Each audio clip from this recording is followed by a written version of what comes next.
In today's video, I am going to show you how to fix Snapchat temporarily disabled problem. Therefore, without wasting any of your time, let's jump to the video. So in order to solve the Snapchat temporarily disabled problem, what you need to do is to open your internet browser, and in the search bar, you need to type snapchat.com/support and click on search.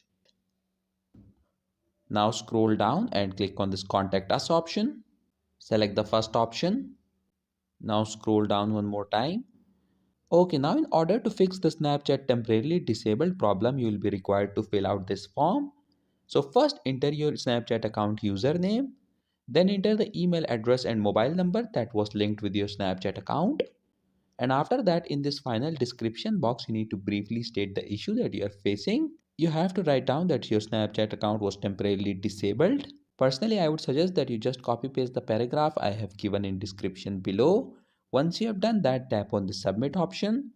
And after you click on submit, within the next 24 hours, Snapchat temporarily disabled problem will be solved. So that was it for this video, and I'll see you guys in the next one. Peace out.